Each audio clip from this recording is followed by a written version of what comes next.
んにちは、ゆえです。歌詞を味わいながら歌を聴く楽しさを感じてほしくて、解説動画と演奏動画を上げています。こんな時代だからこそ、人間らしい感情、感性を大事に生きていきましょう。最近、暖かい日がかなり増えてきました。桜も咲き終わり、新緑がきれいに光っています。近年は温暖化で、春と秋の時期が減ってきてしまっていますが、日本はずっと四季がはっきりとある国で、四季に一定のイメージを皆さん持っていると思います。春にはどんなイメージを持っていますか？春は卒業の時期でもあり、入学の時期でもあります。別れの寂しさと出会いや始まりのウキウキ感、暖かくなり、花が咲き誇る美しさ、そんなイメージでしょうか。日本の曲には桜の散るイメージも合わせて、切なさを感じさせる春の曲がたくさんあります。一方、ドイツには春の訪れを強く喜ぶ曲がたくさんあります。そこには日本のような別れの寂しさは含まれず、春の訪れを強く強く歓迎し喜びます。なぜでしょうか。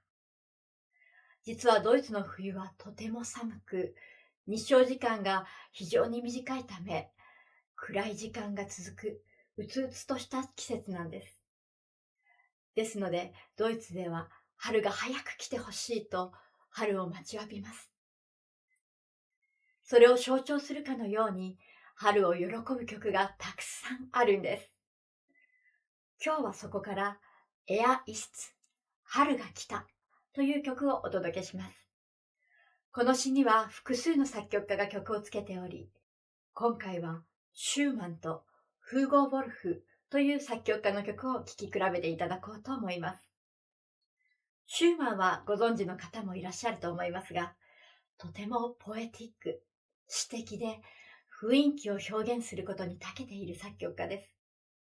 一方、フーゴー・ボルフはあまり知られていない作曲家だと思いますが、ドイツ歌曲を歌っている人にとってはとても有名な作曲家で、詩を読み込んで読み込んで、そこから得たインスピレーションで勢いよく作曲する作曲家です。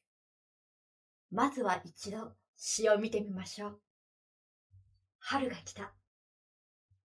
春は青いリボンを再び空にたなびかせる。甘くよく知る香りが予感に満ちて大地をかすめていく。すみれはもう夢見ている。間もなく咲こうと。聞いて、遠くからかすかにハープの音が。春よ、そう、君だ。君をはっきりと聞き取ったよ。題名にあるエアというのは直訳するとそれという代名詞になります。なので実は題名ははっきり春がとは言っていないんです。ただ詩を読むとはっきり春の訪れを歌っている詩だというのがわかります。青いリボンというのが何を示すのか様々な解釈が可能ですが、暗い冬が終わり、気持ちの良い青い空が戻ってきたという感じでしょうか。甘くよく知る香りとは何のことでしょう。春になると咲く様々な花の香りのことでしょうか。寒い冬から暖かい春の空気感に変わってきたとき、少しずつ花の香りや新芽の香りがしてきますよね。そして、ふと見ると、すみれは今にも咲こうとしています。すると、遠くからかすかにハープの音が聞こえてきます。これは比喩だと思いますが、春の到来を告げる音を感じたということですね。鳥たちの鳴き声かもしれません。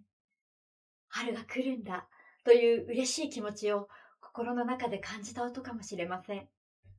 体にそよ風を感じ、鼻で甘い香りを感じ、目ですみれの芽吹きを感じ、耳で素敵な音を感じる。そして、フルーリング・ヤ・ドゥ・ビスツ。春、そう、君なんだ。と、題名のエア・イシツがフルーリング・イシツだということがはっきり示されます。そう、待ちに待った春がやってきたんです。春がやってきた証を空の中に、空気の中に、香りの中に、すみれのつぼみの中に、はっきりと感じ取ることができたんです。その喜びが歌われた詩となっています。とても素敵な詩ですよね。今回の2人の作曲家の曲を比較して聴いてみると、シューマンの方のエアイスは春の柔らかい空気を感じさせる曲となっており、こっちにも春の気配が、あ、こっちにも春の気配が、と一つ一つ発見していく可愛らしい喜びに満ちています。一方、ボルフのエアイスは春の訪れを喜ぶ主人公の強い喜びの感情が勢いよく描かれています。後半は両曲とも共通して春の訪れを歓迎する気持ちが高まります。シューマンはスピードが上がることで、ボルフは強い音で気持ちを爆発させることで、最初は気配だけだった春の訪れをはっきりと確信する様子が伝わってきます。そして、ぜひ春の訪れを確信するハープの音が聞こえてきたところに注目してください。両者とも聞いて、ホルヒというところで音を小さくし、耳を澄まさせるようにしており、シューマンは可愛らしいアルペジオで聞こえてきた音を表現し、ボルフは転調することで、この和音からこの和音へと転調することで予感が強まってくる様子を描いています。でもよく聞くと左手でシューマンのようにアルペジオを使っているんです。